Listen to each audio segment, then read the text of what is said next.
Good evening and welcome, ladies and gentlemen, to the March 19th, 2019 meeting of the Downers Grove Village Council. It is my privilege to call tonight's meeting to order. There are copies of our agenda on either side of the room on the conveniently placed shelves. If you haven't already done so and would like to pick up a copy and follow along with tonight's proceedings, I would encourage you to do so.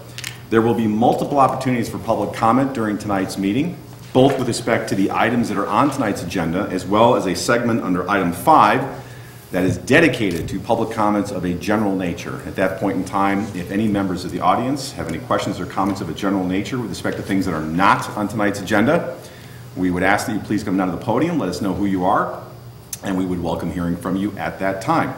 But first, it is our proud custom to begin our meetings by reciting the Pledge of Allegiance, so I ask everyone present to please rise and join us in reciting the pledge. I pledge allegiance to the flag of the United States of America and to the republic for which it stands, one nation, under God, indivisible, with liberty and justice for all. Thank you very much for joining us. And now, I would like to ask our fine village clerk, April Holden, good evening, to please call the roll. Commissioner Wallace? Here. Commissioner Earl? Here. Commissioner Waldeck? Here. Commissioner White? Here. Commissioner Jose? Here. Commissioner Barnett? Here. Mayor Tully? Here. Thank you very much. That brings us to item 3, which pertains to our review and approval of minutes from past council meetings. We have one set of minutes to approve tonight. Those are the minutes from our regular council meeting of March 5th, 2019. If there are no questions, comments, concerns, or changes, I would ask for a motion to approve, please. Mayor Tully, I move the council approve the meeting minutes from March 5th, 2019 as presented. Second. All those in favor signify by saying aye. Aye. Any opposed? Say nay. You sure? Okay. Ayes have it. The minutes are approved. And with that, before we get to item 4, the much anticipated quarterly report from the Downers Grove Economic Development Corporation. And I know everyone is on the edge of their seats waiting for this, but we do have a couple of other last minute but very special additions to our agenda tonight. And I think we'll start in order of locality. We have a special visitor here with us tonight from DuPage County. Would like to invite her up to introduce herself, and can't wait to hear what she has to say. Good evening, Sarah. Thank you, Mayor. As the Mayor mentioned, I am from DuPage County, but I am here tonight representing the Illinois Association of Floodplain and Stormwater Managers. I am Sarah Hunn, and I am the chairperson of this association for the awards committee. Tonight I'm going to recognize and present an award for excellence in stormwater management to the village of Downers Grove. This is a statewide award, and I am excited to be able to present this to the village.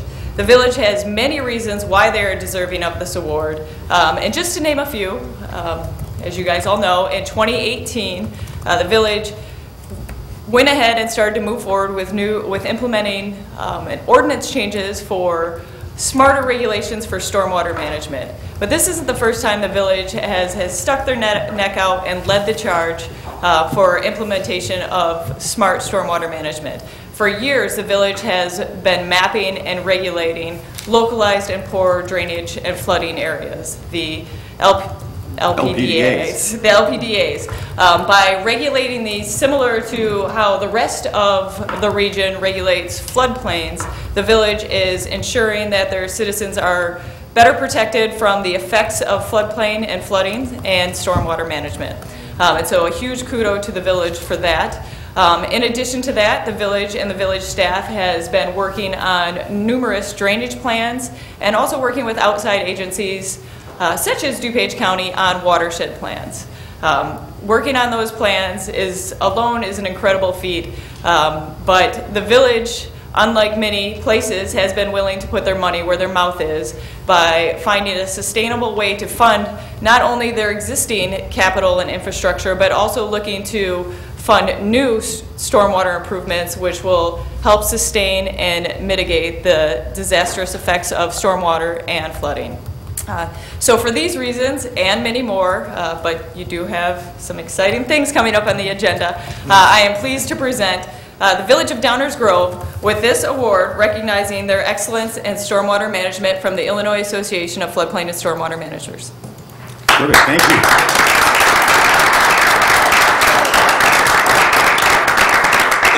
And I'm going to ask our Public Works Director, Nan Millen, our award-winning Public Works Director, Nan Millen, to please come up and join me in accepting this award. I'll save my comments when I come back to the microphone. Always I'll violate my own rule of no one at home will hear me. Thank you very much. Nan, please. Yes. Well, there we go. We have a cadence to this.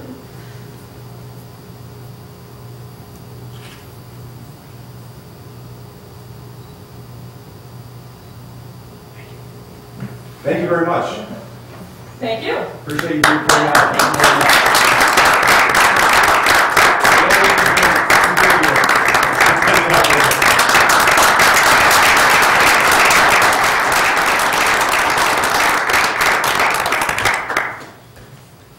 I am going to exercise a couple of moments of executive privilege because I want to first of all say how nice it is to see Sarah again.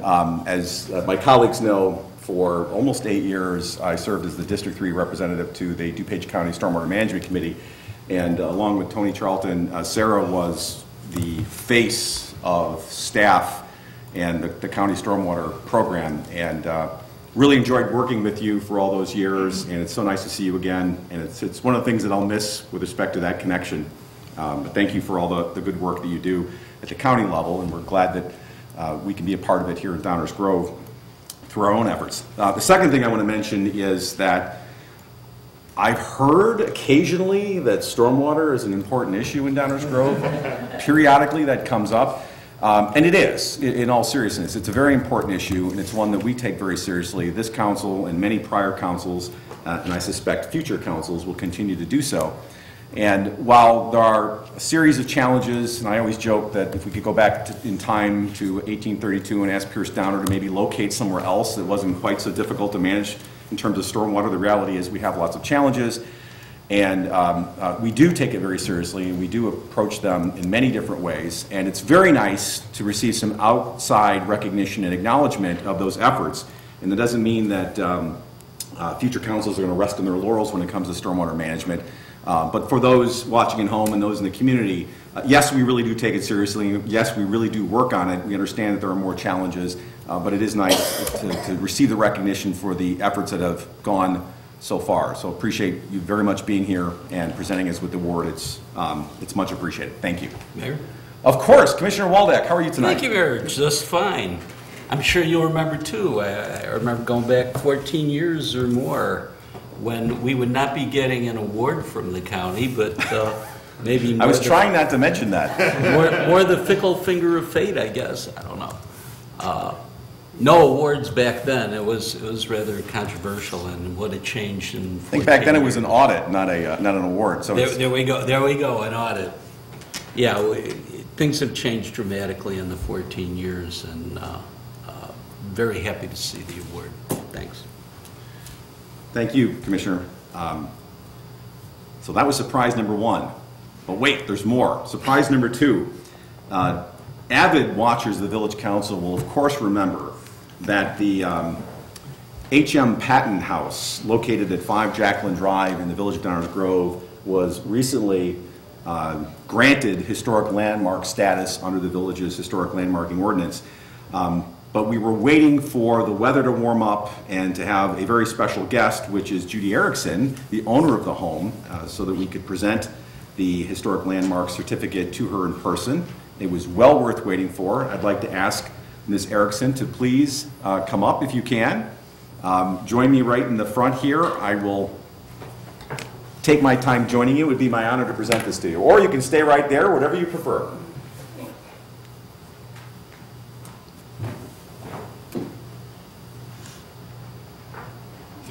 Erickson, thank you so much for coming out. This is your official certificate of landmark designation for your home. Thank you so much for joining the growing club of landmark homes in our community. Thank you for preserving our community's history. I'm so happy that house needs to be preserved. Yes, it does, and we're so glad you did. And what I'm going to do is we're going to stop for a picture here, and then if you'd like to say something to everyone so they can hear you, we'd love to have you. Oh, But are you sure? Then we'll just do the picture. First. That'll be great. Great, thank you so much.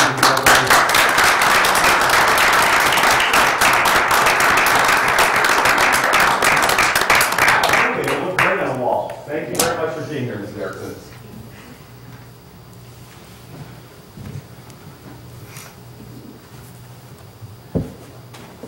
All right, well, the air is thick with anticipation because now we do move to item 4, which is advertised as a presentation from the czar of the Downers Grove Economic Development Corporation. Michael Casa is here to give a quarterly report with respect to how things are going in Downers Grove. Mr. Casa, always a pleasure to see you. Welcome. Good evening. Thank you, Mr. Mayor, village commissioners. Here to present our quarterly report, which traditionally the first report of the year is sort of a look back on the previous year, which is what I'm going to do today. Michael Casa, I'm President and CEO of the Downers Grove Economic Development Corporation at 5159 Mokel in downtown Downers Grove. As we look back, let's start with village sales taxes. These are the end of the year totals that we received from the Illinois Department of Revenue, from the Village Finance Department. The municipal sales tax for 2017 is listed there, and 2018. You'll see that it was a 1.67% increase. There's an asterisk by the 2018, which I'll reference in a moment. The home rule sales tax was close, but it was down 1.87% for 2018. So here's the asterisk portion. The end of the year sales tax revenues were lower than anticipated, due in part to adjustments that the state of Illinois applied to the village's December sales tax revenues. In addition, the closure of both Toys R Us locations, I suspect, impacted the totals, in particular because the holiday season is typically when they tended to be at their highest in terms of sales. Hotel taxes, end of the year numbers. You see there was a 1.56% increase in hotel tax revenues collected by the village, 18 over 17. Food and beverage tax. This is a new part of our report. This one, because we don't have a year over year, we're going to do year over budget. The 2018 budget called for 1.5 million. The actual was 1.854 million, a 24% increase over what was budgeted in 18 for the fiscal year. We have made restaurants an important priority and hopefully more to come. As I look back, I want to take a look at some of the wins from last year. This is not all of them, but just some of the more, I think, significant ones, and I'll try to be brief. Aldi opened a new 21,000 square foot grocery anchor store in the Downers Grove Market Shopping Center. That's the center located on the northwest corner of Ogden and Williams. Bridge Development Partners broke ground in June on Bridge Point, a almost 700,000 square foot industrial and office project on the west side of Findlay, north of Warrenville Road.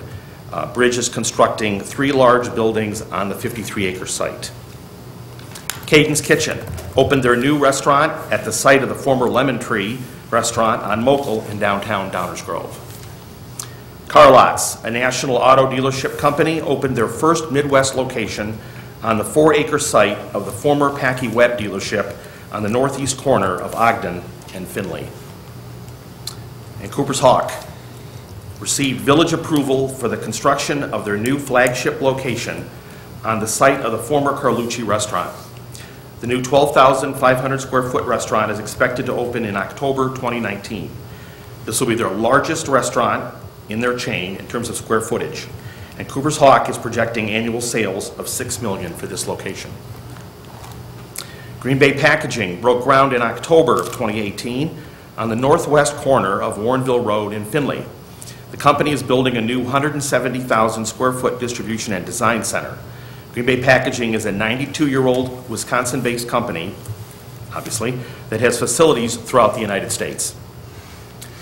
Hobby Lobby opened a new 53,700 square foot store next to Aldi in the Downers Grove Market Shopping Center. The store relocated to Downers from Westmont. Holiday Properties opened Burlington Station, the 89-unit transit-oriented apartment building located at 5100 Forest in downtown Downers Grove. The project is a redevelopment of the former TCF Bank site, which had been closed for several years. Lincoln relocated their certified pre-owned dealership to Downers Grove. The redevelopment project included a complete remodel of the interior and improvements to the exterior. Mission Barbecue opened their new restaurant in the Finley Square Shopping Center last year. They opened their first Illinois restaurant here in Downers Grove.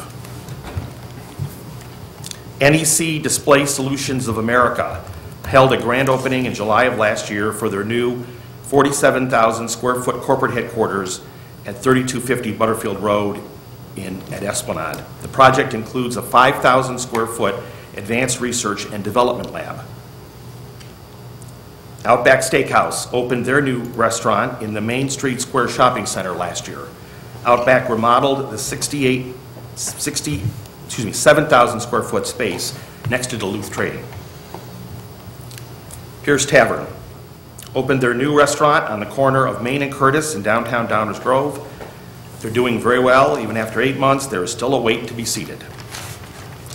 Rexnord completed and occupied their new 250,000 square foot manufacturing facility and aerospace division headquarters in the Ellsworth Business Park in October of 2018. This spring, the old facility will be replaced with a new parking area. Another restaurant, That Burger Joint, is a new restaurant concept of Oberweis Dairy, opened in the Downers Grove Market Shopping Center. The new 2,500 square foot restaurant is adjacent to Oberweis in that center. This, I believe, is their 6th location. Trammell Crow opened their new mixed-use development at the northeast corner of Main and Maple in downtown Downers Grove. The 203,000 square foot project features 115 upscale apartment units and 4,600 square feet of first floor retail and restaurant space.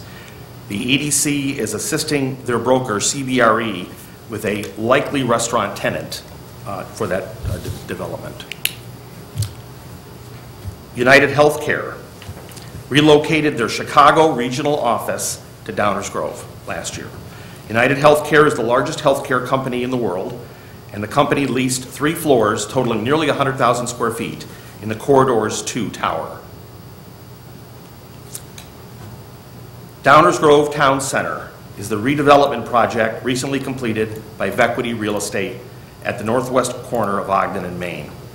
Downers Grove Town Center features 6 tenants, including 4 national restaurant tenants: Panda Express, Mod Pizza, Core Life Eatery, and City Barbecue.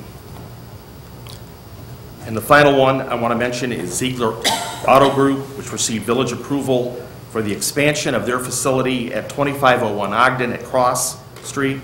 Ziegler will develop the vacant green space on the east side of the site, allowing them to increase inventory capacity. In addition, Ziegler will make improvements to the entire site, as well as installing sidewalks in front of their original location at 2311 Ogden. Let me talk about some commercial development opportunities here in the new year. We start with the Grove Shopping Center. The repurposing of the Grove Shopping Center is one of our highest, if not our highest priority. This includes opportunities for redevelopment, which would include the attraction of a large anchor tenant. We continue to devote a great deal of time to the Grove. But there are several obstacles that must be overcome, and I'll mention 3. There are 16 different property owners of that shopping center, which is actually less than the 18 owners that were there in the last summer. This reduction from 18 to 16 occurred because one of the inline owners, RMS Properties from Schaumburg, acquired the Ultra Foods and Toys R Us sites through the bankruptcy process. Speaking of bankruptcy, 3 of the 4 inline properties, went bankrupt. The largest of the 3 was taken over by a special servicer on behalf of the creditors. The other 2 were sold through an auction. RMS was the buyer in all three. Nothing has slowed progress for the repurposing of this shopping center than having properties tied up in the bankruptcy courts. And third, there are complex deed and covenant restrictions that impact all 16 property owners. We've been working with RMS Properties as well as the other inline owner, RD Management. They own the former Marshall space. Repurposing and potentially redeveloping the eastern portion of the inline space remains the goal. A building permit has been issued to RMS, which will begin making improvements to the western half of the inline space, including to the facade. The EDC continues to meet with existing property owners in the center, as well as commercial developers and brokers, corporate real estate managers, and potential tenants. In addition, we have invested resources to review economic development tools that may be used for redevelopment. And as I said, this has got our highest priority. Second, auto dealer sites on Ogden Avenue. This is one of my goals for the new year. Identify one, maybe two new 3+ acre sites on Ogden. The size of the site impacts the inventory, which directly, therefore, impacts sales. And while almost certainly these sites will require assemblage of at least 2 to 3 other parcels, making it difficult, but very important, because I believe we have an opportunity to attract a new dealership or two if we can put this site together. Restaurant sites. Again, I mentioned this is a very important target market for us. We're going to continue to pursue sites throughout the community for new restaurants. Sites must be large enough, however, to include sufficient parking and maybe a drive-through. And finding a site of sufficient size is a challenge, especially on Ogden, a corridor that restaurants want to be at, where the sites tend to be smaller. And they also tend to want sites that are on hard corners, which means at intersections. And those are few and far between. But this is something we're going to keep working on. New anchor tenants on Butterfield Road. Working directly with Federal Realty, the owner of Finley Square, to attract a tenant to fill the H.H. Gregg anchor space is a priority for us. We are also working with Inland, which owns the vacant Toys R Us space, on a new tenant. I expect both the H.H. Gregg and Toys R Us sites to be leased soon by national retailers. Fairview, Maple, Rogers corridor. There's a lot of potential for this area. We are currently focusing on 2 redevelopment sites. Permaseal on Rogers, as well as some of the other properties adjacent to it, and the closed gas station site at Fairview and 2nd. Given the small size of sites on Fairview, parking, as in Ogden's case, will be the biggest challenge. Meadowbrook. We continue to reach out to the owners of the shopping center regarding tenants and a new user for the outlot at the southwest corner of 63rd and Woodward. Finding a replacement for Walgreens is important since it will serve as an anchor for the center. Ultimately, however, ownership will have to decide on the future of the center. We have shared the village's vision for that center through the comprehensive plan with the owners and have offered our assistance. I hope they take us up on it. One final thing. As you know, bricks and mortar retailers continue to shift to online platforms and new points of sale technologies in which customers use mobile devices to make their purchases. It's had a dramatic impact on the retail industry in terms of physical stores. In just over 2 years, national retailers have announced 15,850 store closings. But despite the so-called retail apocalypse, we are working every day to attract new commercial development, retailers, and restaurants to Downers Grove.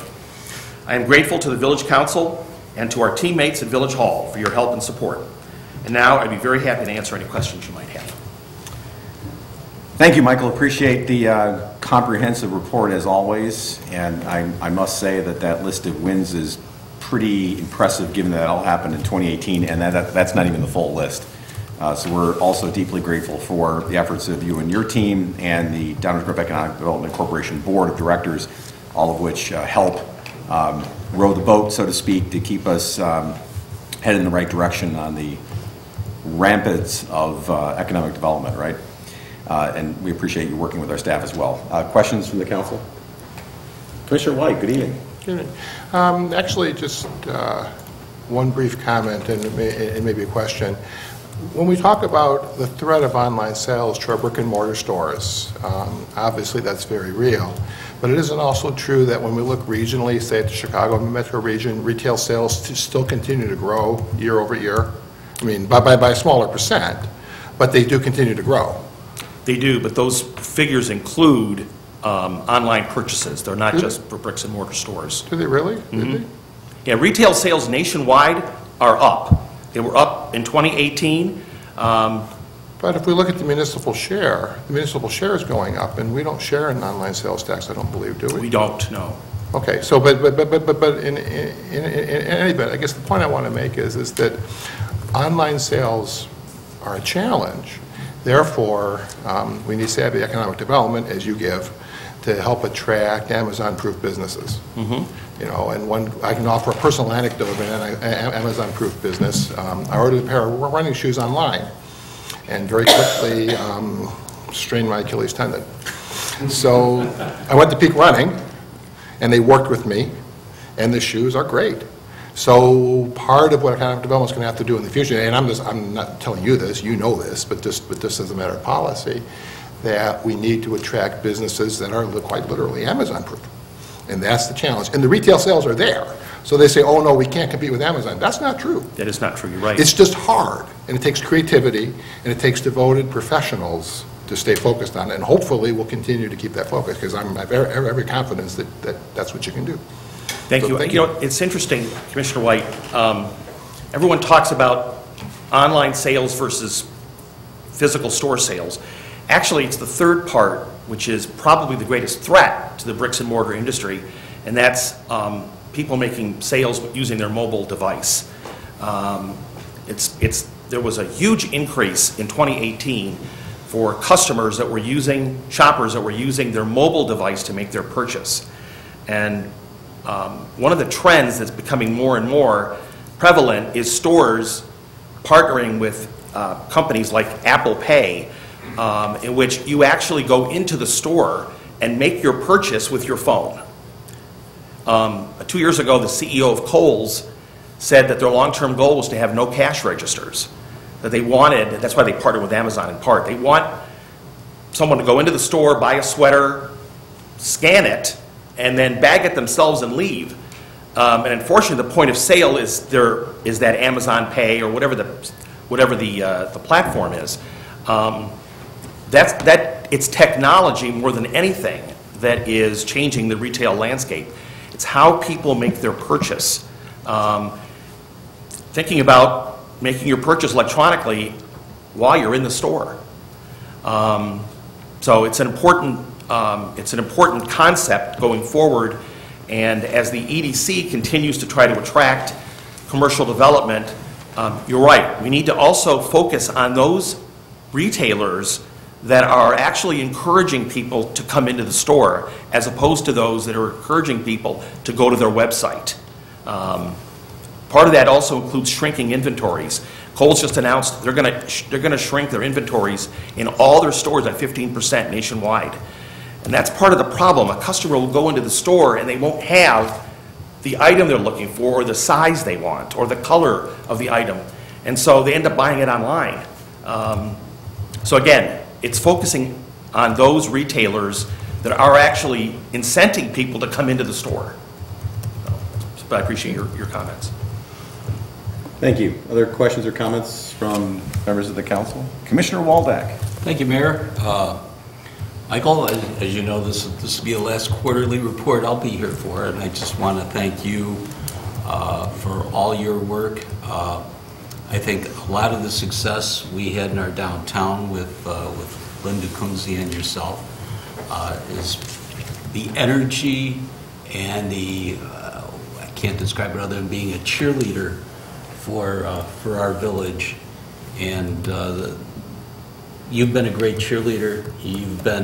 I don't know where you get all the energy. There's a lot of success. I know a lot of people think that we run a Sim City up here where if we have something empty or we want to change it, we just blow it up and replace it with something else. Yeah, let's put in a Walmart, you know. It doesn't work that way, and no matter how hard we try to explain it to a number of residents, they just don't seem to get it. But I know you're out there working hard, and as the mayor said, with the board. So thank you for all your efforts, and good luck. Thank you. Thank you, Commissioner Waldeck. By the way, you can always hear my reports. You can just come into the audience and hear them if you'd like. DGTV? You know, if you ask any professional economic developer working on behalf of a municipality, they will always say that you've got to have at least one of the following three. You've got to have a mayor who's fully support you, who's your champion. Or you have to have a city or village council that's solidly behind you. Or you have to have a staff that works with you as a partner. I got all three. And I've been here almost 8 years, and it's been like that for 8 years. So thank you for your service, and thank you for your support. Thank you, Mr. Cass. Any other questions from members of the council? I just have to add to Commissioner Waldeck's comment, and I've said this before at some Economic Development Corporation events, that in terms of return on investment, the output and the accomplishments that we receive from our Economic Development Corporation, given the number of people and the assets that you have to work with, is truly remarkable. And in comparison to other EDCs, both in this area and in other states, our return on investment is phenomenal. And for that, I'm, as a resident and as an elected official, forever grateful. Well, thank you. Thank you very much to everyone. Appreciate it. Very good. Thank you. Thank you very much for the report. Appreciate it. That brings us to item 5, which, as advertised earlier, is dedicated to public comments of a general nature. At this point in the meeting, if there are any members of the audience that have any questions or comments of a general nature with respect to things that are not on the agenda, we'd welcome you to please come up, let us know who you are, and we'd love to hear from you. Good evening. Good evening, Welcome. Mayor, Council, Commissioners. I'm Gordon Goodman. I live at 5834 Midoff, and there were a couple remarks that I'd like to make this evening. First, I'd like to congratulate the village on its award of the recognition of its stormwater management progress. I recall in the 70s when the mayor's ad hoc committee on stormwater floodplain management prepared a report, and it's taken 45 years, but it turns out that the village now has a rather good program of acquiring properties that have been improperly built in the floodplains and floodways of the village. And I've been very grateful to be able to come up and congratulate the village on that progress over the last few years, and I'm sure you're going to continue it. I see on the agenda in your consent agenda today that you have a program of public information for the localized poor drainage areas in the community. And that's going to be a continuing knotty problem for us. I'm glad that you're continuing to work on it and help the residents understand the significance of those properties.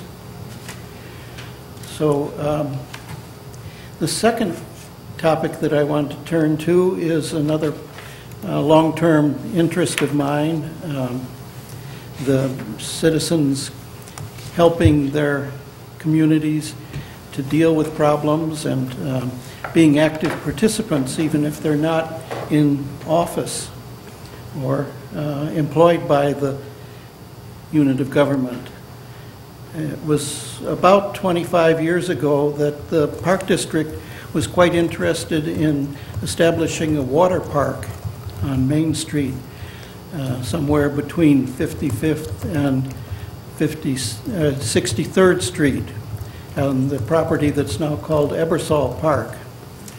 And a great number of us were quite concerned about that as being an inappropriate site and use for that property. And so citizens went out and petitioned for a referendum on the topic. And it was a referendum that the entire community of Downers Grove voted on. The Park District wasn't willing to wait for the outcome of that referendum. Instead, they passed an ordinance to sell bonds to support that construction. And so a second referendum was petitioned by the citizens to overcome that, to cancel that ordinance to sell bonds. But in those days, it required 15% of the elected voter, of the electors in the community to put such a citizen initiative petition on the ballot.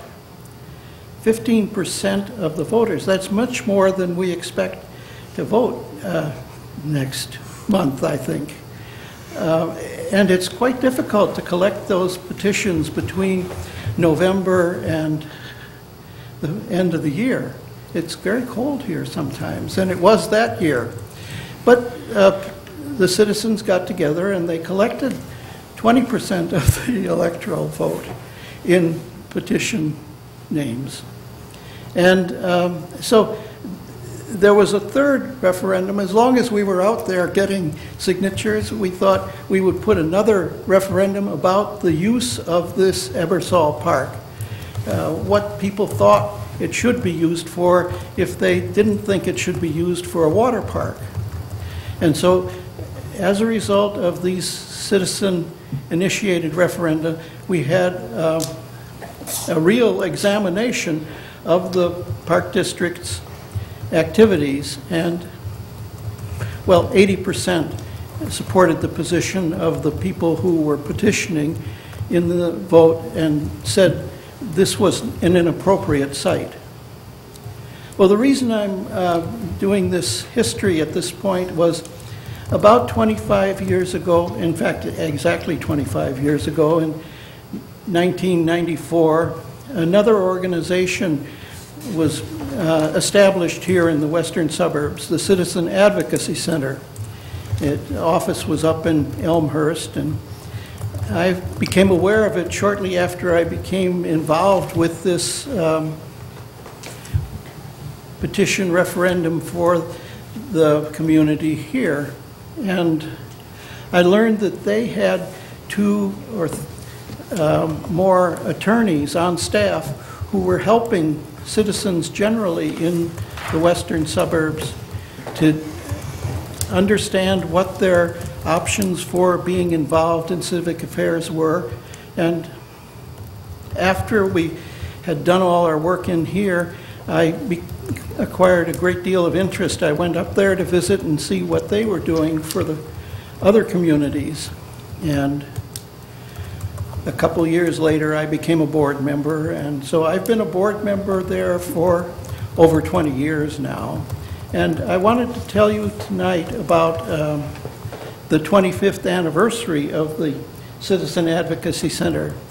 I prepared a couple of slides that Michael put up on the board shortly, I hope. There we go.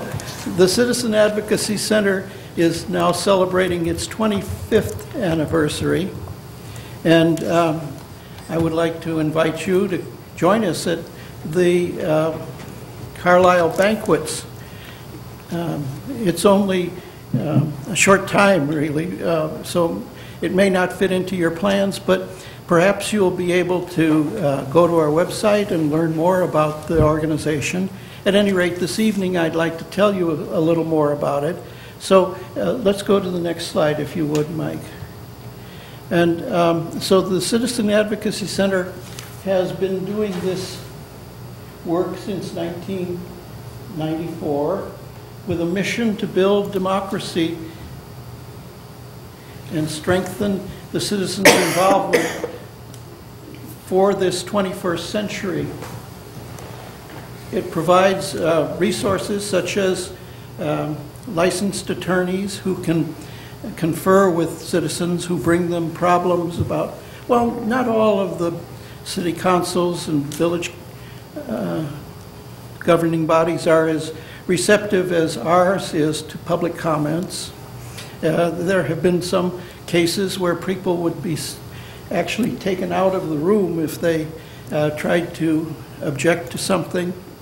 And there was a period in Illinois when there wasn't any state law that specified that municipal governments had to provide comment periods. Some enlightened ones like ours did, but over the last few years, the Citizen Advocacy Center, working with other public interest groups in Illinois, have had a state statute passed that specifies certain minimum criteria by which public comments have to be allowed in public bodies. We've also been working very much with the Open Meetings Act and the Freedom of Information Act implementation so that people understand what these mean in practical terms in local government. So we have this concept of community lawyering. Lawyers who are paid by the donations to the Citizen Advocacy Center, and they're available to consult with and assist citizens. We don't do it when they're trying to act on their own private interests, but when the citizens have what we call a systemic problem, when the laws or the application of the laws doesn't seem to be serving the citizens' interests in the community, then the lawyers can assist them to try to understand how that can be improved. And finally, the main things we've been doing are working on these accountability, accessibility, and transparency for units of government. So let's look at the next slide, if we may. It's sort of a numerical, yeah, that's a good location for it. Numerical summary of what's been going on in 2018 at the Citizen Advocacy Center. We get calls, intake calls, we regard them as, and that's the 382 that we've talked to people about. But we also have had people come to meetings, and I think Mr. Waldeck will remember someone came here in connection with the Clyde Estates, and we had a very thorough discussion of whether that was appropriate and what was the significance of Citizen Advocacy Center representative being here. But in addition to this involvement with public bodies, the Citizen Advocacy Center helps schools to organize curricula on civics, and it works with the reporters to try to help them too understand the complications of local law in Illinois. So we've had a very active year, and I'd like to go to the next slide, if I may. It just mentions that we're having our fundraising benefit dinner in honor of the 25th anniversary on Saturday this week in Carlisle Banquets here in Downers Grove. And if you were interested in joining us, please give us a call at this number, or you can go to the citizenadvocacycenter.org website and get a great deal more information about the activities of the center as well as information about this specific event. But I found it very useful, and I think many other people in Downers Grove have had it, and the western suburbs generally have found great benefit from having the Citizen Advocacy Center there. And thank you very much for your time and interest. Thank you, Dr. Goodman. Thank you for sharing that background and giving us a little bit more insight into the activities of the Citizen Advocacy Center. Congratulations on the 25-year anniversary of the organization. And as a community, we of course appreciate the efforts to promote accountability, accessibility, and transparency in local government. I will be very happy to be providing a proclamation to the CAC commemorating their 25th anniversary. I hope to have it to you tomorrow. Well, that's very generous of you. Thank you. My pleasure, and I'm happy to do it in honor of that very special day. And we'll see if we can make it and come by and say so in person. That would be wonderful. Not quite sure what the calendar says, but do what I can. But thank you for sharing that with us. Thank you again. Other questions or comments of a general nature from members of the audience, things not on tonight's agenda? Good evening and welcome. Good evening, Rich Gillivaney, 6825 Camden, and I'm here representing the Downers Grove Historical Society to remind everyone there's a very exciting meeting tomorrow night of the Architectural Design Review Board where the petition to get landmark protection for the Downers Grove Main Street Cemetery is going on tomorrow night. And it's an interesting concept because it's not a regular building. I mean, typically those things are covered on the National Historic Register, so there were some unique challenges. And the staff did a wonderful job in working cooperatively with us, a volunteer organization. So I really encourage everyone here and everyone watching on TV to attend that. Should be a really interesting meeting. Thank you.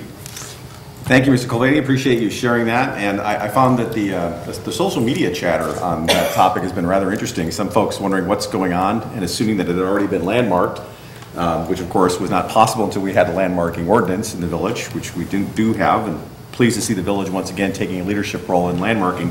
But probably the most humorous thing I saw was somebody made a joke about a new Walgreens going in there, and that's what the sign was for. And I was surprised at how many people believed it. As they say, if it's on social media, it must be true. But enough of that. Other questions or comments from members of the audience of a general nature? Any other further questions or comments of a general nature? Well, very good. We appreciate those who came up and spoke tonight. That will move us on to item 6, which is our consent agenda. Do I have a motion to approve the consent agenda as presented? Martelli, I move the council approve the consent agenda as presented. Second. Are there any questions or comments from any members of the audience with respect to any items on tonight's consent agenda? Questions or comments from members of the village council? Hearing none, may I have a roll call, please? Commissioner White? Aye. Commissioner Earl? Aye. Commissioner Wallace? Aye. Commissioner Waldeck? Aye. Commissioner Jose? Aye. Commissioner Barnett? Aye. Mayor Tully? Aye. The consent agenda passes unanimously. That brings us to item 7, our active agenda. We have no items on tonight's active agenda, although I assume there will be lots of items on the active agenda post May 7th. That moves us right to item 8, which is our first reading or our workshop agenda. This is a less formal part of the meeting where items are presented for discussion and consideration purposes only. No vote or formal final action will be taken at this point in time. Typically what we do is we invite members of our outstanding village staff to present the item, usually starting with our outstanding village manager, Dave Fieldman, and then we'll start with council questions or comments and then come back to the audience for any questions before coming back to the council. With that, good evening, Mr. Fieldman. How are you tonight? Good evening, Mayor Tully. Thank you for that introduction. Tonight there's one item on our first reading agenda, an ordinance annexing 6120 Springside. This item will be presented by the outstanding Director of Community Development, Stan Outstanding Popovich. and upstanding. Mr. Popovich, good evening. How are you? Good evening, Mayor. I'm well. Thank you for asking. Good evening, council members. As Manager Fieldman noted, this is an annexation petition for 6120 Springside. Property is located on the west side of town, just a little bit northeast of 63rd and Woodward. The property, you can see here in purple, is contiguous to the village. It is just outside of the village's boundary currently. The petitioner homeowners requested annexation. So with the annexation, the property would become within the village here. The zoning would default to R1, which is an appropriate zoning at this location based on the size of the property as well. It is a large lot that meets the R1 size standards. So if you have any questions at this time, I'd be happy to answer those for you tonight. Thank you, Stan. Questions or comments from members of the council? Questions or comments from members of the audience or from the petitioner? All right, well, looks like we'll be welcoming you to Downers Grove very soon. Thank you very much for the succinct presentation. And that is is a succinct version of our first reading tonight, Mayor. Thank you. All right, thank you very much. Then turning the page over on the back side of the agenda, you'll see the next item is item 9, the mayor's report. I do have a few things I want to report out. Number one, on behalf of the entire community, on behalf of the Village of Downers Grove, I'd like to congratulate our very own Invesco company, investment management company that is based at 3500 Lacey Road, the northwest corner of our village. Invesco recently received the Earth Flag from SCARES. SCARES, of course, everyone will know as an acronym for School and Community Assistance for Recycling and Composting Education. SCARES has bestowed an Earth Flag on a number of our, I don't remember how many, but a number of our businesses here in Downers Grove. I know the one immediately before it, I believe, was Good Samaritan Hospital.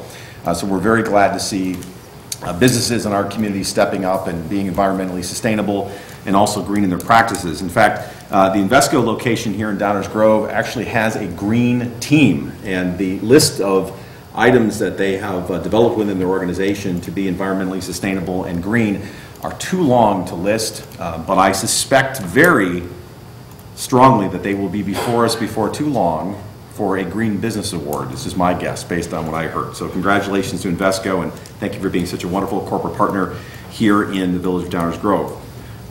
Number two, I just wanted to go back to something that Mr. Casa said during his presentation on behalf of the Economic Development Corporation, and that is that it really takes a combination of Village Council, the community, and staff to achieve accomplishments and goals like the Stormwater Management Award that we recently received. And while it's terrific that we get to have the award presented to us and take pictures and all that, it really is because of our outstanding village staff that such things are possible. We may set the policy and give the direction, but without your creativity and determination and innovation in terms of implementing it, then going from audit to award in the time frame that we have would not be possible. So thank you very much for that. And last but not least, I've heard that there might be something happening on April 2nd, and by all the signs that I see down the road, I know that there's an election coming up, and it's a very important election for school boards, park districts, village council, and some other positions such as the College DuPage Board of Trustees. I want to encourage everyone to become informed voters, and most importantly, no matter who you vote for, to please vote. It is very important. These are the positions that, as you've just heard tonight, will have a direct input with respect to things such as your village government, key services, your park districts, and your schools, which obviously are all very important things to making our community a very special place to be. And I just want to personally thank all those who have put their names on the ballot to run for election, both those who are up here with me as well as those who are in the audience and those who are not here tonight. It's a very important thing, and all of us greatly appreciate you taking the time and making the dedication to be candidates and run for office, because that's how all of this gets done. And having done it myself, I know what's involved and greatly appreciate it, and wish everybody the best of luck on April 2nd, since our next meeting will not be until April 9th. So I won't have the opportunity to say that before that date. So good luck to everyone who's running for office. That's all I had on the mayor's report, so we will go to item 9. I was talking long enough to give Mr. Fieldman a moment to capture his thoughts so he can give an extensive, detailed manager's report. Mr. Fieldman, back to you. Thank you, Mayor Tully. I captured it right here in my notes. No report. Thank you. Very well done. There's that old saying, I think Commissioner White would probably correct me, I think it was it Samuel Clemens that said, I wanted to write you a short note, but I didn't have time. Something along those lines. I'm paraphrasing. So you used your time wisely. Thank you, Mayor. Item 11, our village attorney's report. Ms. Petrarca, how are you this evening? Great, thank you, Mayor. Only one item tonight, and that is an ordinance annexing 6120 Springside Avenue to the Village of Downers Grove. It will be on the April 9th. Thank you very much. Our next meeting. Appreciate that. April 9th, next meeting. That brings us to item 12, Village Council member reports. This is an opportunity for members of the Village Council to report out either on things that are going on in the community, or to report out in their role as liaisons to different other governmental bodies. And next time I will have a report with respect to DUCOM, where I serve as one of the board members of the executive committee. But they're not meeting until tomorrow morning, so I can't tell you what's going to happen just quite yet. I wish I could, but I can't. So you'll have to wait till April 9th for that one. We'll start down to my far right tonight. Commissioner Jose, good evening. Good evening, Mayor. Thank you. In keeping with your report, I wanted to remind folks that if they would like to exercise the franchise, They can do so right here at Village Hall between March 18th and Saturday, March 30th in the committee room here at 801 Burlington. Early voting is Monday to Friday from 8:30 a.m. to 7:30 p.m. and Saturday from 9 a.m. to 5 p.m. So please come out and vote. And thank you for the reminder, Mayor, that our next meeting is not until April 9th, because I had planned on doing this at the first meeting in April, but it would have been too late. The Passport to Safety and Wheelie Big Trucks is coming up on Saturday, April the 6th at the Lincoln Center, 935 Maple, from 10 a.m. to 12 p.m. There are lots of great sponsors, and it's a great opportunity for kids to learn about rail safety, learn about bike safety, lots of good information from Good Sam Hospital, the Park District, and the Village. They get to see Freddie the fire truck and the folks from the police department. It's a great opportunity to see what our fleet is all about, what our fire and police departments are all about, and it's a lot of fun for the kids. So hope you can make it out April 6th between 10 and 12. Thank you, Mayor. Thank you very much, Commissioner. Commissioner Waldeck. Thank you, Mayor. I do have a short report. Spring break is nearly upon us, and the Downtown Management Corporation and our downtown businesses have put together something for those of you who aren't leaving town or are leaving town for part of the week. If you go to downtowndg.org, you'll find a list of activities and educational things that fun educational things, let's not make spring break just more school, but little education and fun during your spring break. So if you check out that website, you'll find out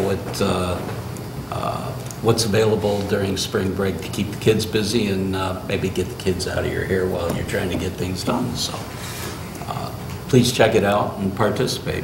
Thanks. Thank you, Commissioner. Commissioner Wallace, how are you this evening? I'm well, Mayor. How are you? Splendid, thank you. Do you Wonderful. have a report? I do have a report. Excellent. Very brief. The 7th Annual Mustang Trot 5K Run Walk is happening on Sunday, April 7th at Downers Grove South High School at 9 a.m. All proceeds will be donated to Erica's Lighthouse, which is a program that teaches adolescents about depression. If you would like to register for the race, you can do so at mustangtrot.weebly.com. Thank you, Mayor. Thank you very much, Commissioner. Commissioner White, good evening. No report. Very good. Commissioner Earl, how are you tonight? I have no report, Mayor, but I do have a shout out to Joni at Emmanuel Residences, who is always watching us every week faithfully. So just want to say hi to Joan. That's it. All right, could be starting a new tradition here at Village Hall. Commissioner Barnett, how are you tonight? I'm good, Mayor. I have no report this evening. Awesome. Well, I'd like to say that we were going to then ask for a motion to adjourn, but we also have something very important. Tonight's is filled with bonuses. You folks don't know how lucky you are, all the bonus items you're receiving tonight. I think you should get not one, but 2 citizenship badges for having to sat through all this. Very important for our scouts. We do have item 13, which relates to council member new business. And occasionally we have items of new business that one of my colleagues or myself might ask to put on the agenda. And traditionally, what we ask is that the council person who asked for the new business item to be put on the agenda introduce that item. No action will be taken tonight, but typically it's just introduced, and there may be some direction given by council for something to happen later, but it won't be tonight. The council member who asked for this item to be put on the agenda actually gave us a heads up at our last meeting, and that would be none other than Commissioner Waldeck. Commissioner Waldeck, would you care to introduce the item, please? Oh, I'd love to. Thank you, Mayor. As mentioned last week, and I hope my fellow council members, I'm sure my fellow council members read the information on the website. But for the folks at home, one of the major infrastructure projects we've had in the last decade was the Belmont Underpass. And it was years in the making, and it was very complex, and it may surprise many that it cost the taxpayers of the village absolutely nothing in the way of dollars. But a lot of work went into it, and it had its beginnings after an 81st district election that involved 2 members, Brian Krajewski and George Swimmer. And They lost that particular election, but George Swimmer, his major platform in that election was railroad safety. The ICC had indicated that there were dangerous railroad crossings in the village. And so after the election, Mayor Krajewski ran for mayor. And he got together with George Swimmer, and they began a long, involved process to get the Belmont underpass built. And it involved a number of entities, the railroad, Metro, ICC, the county, certainly the village council, the state. And getting these people together was a chore enough. Getting the money was even tougher. And so it was very, as a matter of fact, when I talked to Brian about the process, I encouraged him to get together with George and Milton Seas. Milton was with the state on IDOT trying to get us that final $8 million, and he put his career on the line to get us over that hump. And I encouraged Brian and George to actually write it all out for the Historical Society, because the complexities involved and all the meetings and everything that took place to get that project done was just phenomenal. And those two were Brian and George were the catalyst, and they had the persistence as well as the patience to get the job done. And Milton Seas, as I said, brought us over the line. And when you look at the plaque that is currently honoring those involved in the Belmont Underpass, it makes a lot of generalities like the county board, the village council, and there were many village councils, and everybody had a part. I was I don't know, dozens and dozens of people and entities involved.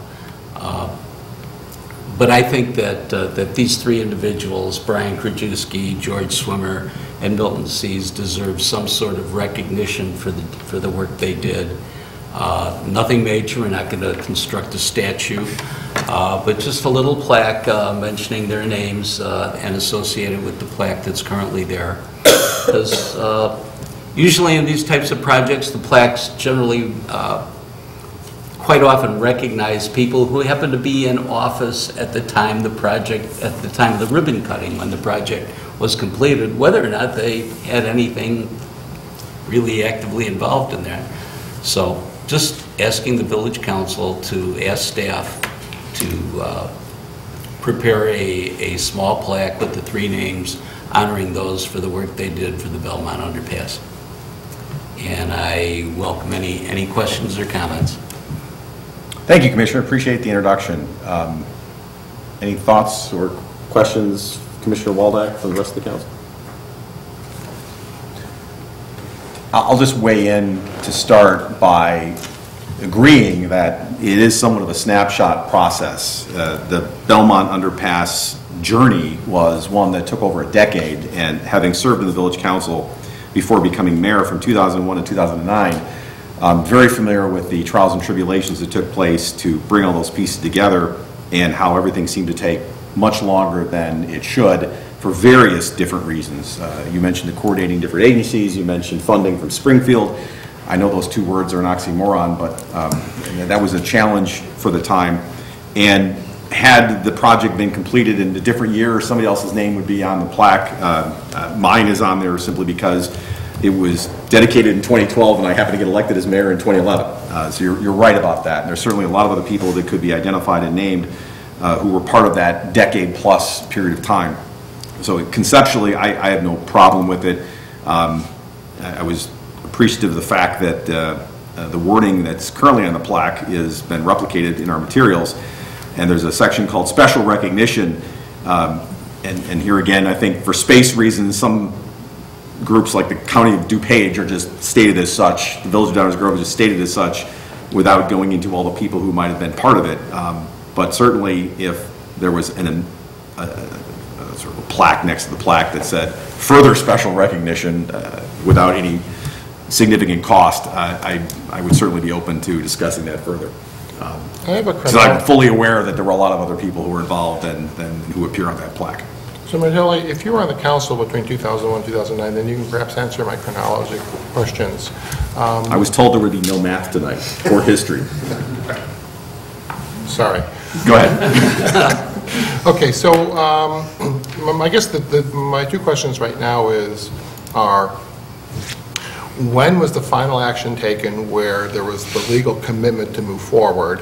Actually, there's three questions. When did construction begin? And presumably construction was completed sometime 2012. So at what point were the final votes taken where the legal decision to move forward was made, and then how long did it take to build it? I mean, I drove through the whole thing, but I just don't remember the dates. Well, I can answer that second one close, and then I'll be corrected by staff who has a much better memory than I do. But I believe the project actually was completed ahead of schedule, but it was approximately 18 months, more or less. So if you back from the date of the plaque, approximately 18 months, that'll give you an idea when construction was begun. And then in terms of when the votes were taken, I seem to recall there were a series of votes over the course of time that had to approve various things. We had land acquisition, there was all kinds of stuff that we had to do. So it's kind of hard to answer that question, because if you can imagine, had we gone forward with the facilities project, what was laid out for us was a series of votes which would be taken over time, and one could quibble with which ones were more important than others, but they're all integral components of a larger puzzle. So that one I think including bringing depends. The road had to have a single owner as well, and there was even I believe, if I'm remembering correctly, a vote on a lobbying effort that was designed to assist in getting the last dollars that were necessary to put it over the hump. And there was just a lot of pieces, and I don't know if any of them you could say were not integral to the end result without giving that a lot more thought. My recollection is that at least at the local level, these two individuals, former Frank Krasuski and George Swimmer, really did spearhead it. I mean, that's my memory between 2001 and 2008. Well, I don't disagree with the individuals who've been named by Commissioner Waldak. Clearly, they played a significant role in the process. Like I said, the very beginning was George and Brian actually running for the 81st district. I think it was 81st. Both of them failing, and George's whole platform was railroad safety and underpasses. Sure. Well, I think we've all been. So they kind of really kicked it off. I think we've all been sitting in meetings where Mr. Swimmer was standing at that podium and sort of regaling us with the history. So I think we all know that obviously his involvement has been long and deep and passionate. So I don't have a problem with this. But I mean, I'm sorry? He said he doesn't have a problem with it. Oh, okay. Our website says October 2002 is when we entered into an agreement with the state of Illinois, DuPage County, and the PNSF. So if it was 13, when was it finished? 13? 12? 12 was when the dedication was in 12. So like a decade. Right, right. And there were a lot of starts and stalls along the way. Well, before I go back to the audience, let me just ask if there are any other thoughts or comments at this point. Obviously, we're not voting or acting on anything other than, I guess, I will ask at some point. Look for a head nod or something? Well, or a motion? We try to get away from head nods, but basically, if there's no objection and there seems to be some support for staff coming back with something more formal. I think this is the formal one now, so we do need a motion and a vote. So all right. Well, comply with our policy. Before we do that, we'll open it up for public comment.